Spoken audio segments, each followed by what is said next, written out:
You're listening to Ruthless Politics. It's episode number 3. It's Kid Chronic. It's Treez. We're here live in the Space Coast podcast studios in sunny, hot, sticky, muggy Florida. The alligator capital of the world and the lightning capital of the world. Is that true? Yeah, we are the lightning capital of the world. Most lightning strikes. You're a wealth of knowledge, my friend. Yes. Jesse, how are we looking on time, brother? We got 3 minutes? Okay. I want to talk about one quick story. You're not probably... Do you have something that written down that you want to discuss? No, go ahead. Okay. So I want to just... This is going to open up a can of worms that we're going to talk about next time, and because I want Are you talking about AOC? No. Well, AOC is the light one. No, I wanted to talk about... Portland had an Antifa march or whatever, and this journalist by the name of Andy Ngo, I think, Ngo. He is a gay, conservative Asian journalist, and he got milkshaked with concrete and all this shit, and they beat the shit out of him, and he's had some severe damage. It's become a big story now because it's really put Antifa on the light. It doesn't seem like a lot of people are coming to his defense. Tucker Carlson had him on. Some of Fox News, some media's talked to him. He's suing the whole city. There's going to be tons of lawsuits. What's going on with Antifa?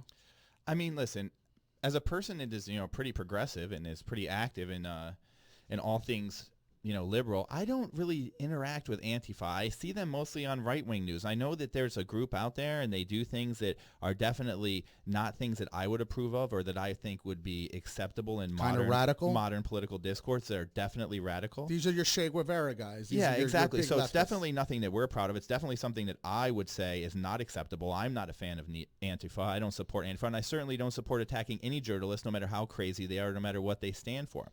I do think the right wing has a way of kind of grabbing onto these oddballs like a Candace Owens or a Milo or this guy. It's like, oh, look, hey, we have somebody too who's a minority who actually believes our stuff, and then they parade him around, and then this person gets their life destroyed and it usually ends up with nothing, like a Milo today. It is kind of what the Democratic Party does with black folks, though. But we actually support them in whole. So we're supporting them because we want their vote, but we do our best, I think, to support them. And there's tons of African Americans that make up the Democratic coalition in actual government. Absolutely. Like we have tons of African Americans they that an Kool-Aid. African American president even.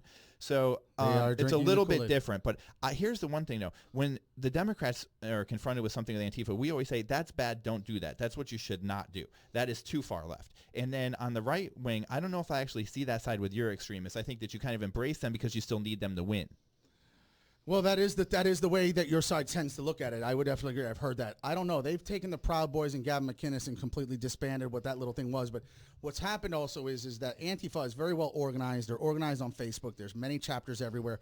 Portland police had to stand down. They let this guy get fucked with. By the way, he has a GoFundMe that's gone over 100,000. They were asking for 50. He has actual brain damage. He had like not an aneurysm, but a clot or something in his brain from getting hit. They stole all of his equipment.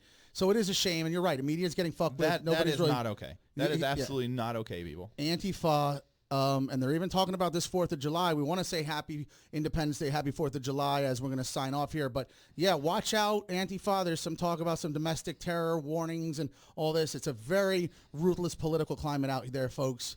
Do you want to cue that music? Happy 4th of July, everyone. Do not do anything stupid like Antifa. Make sure you light your fireworks safely. Yeah, don't shoot them off at journalists.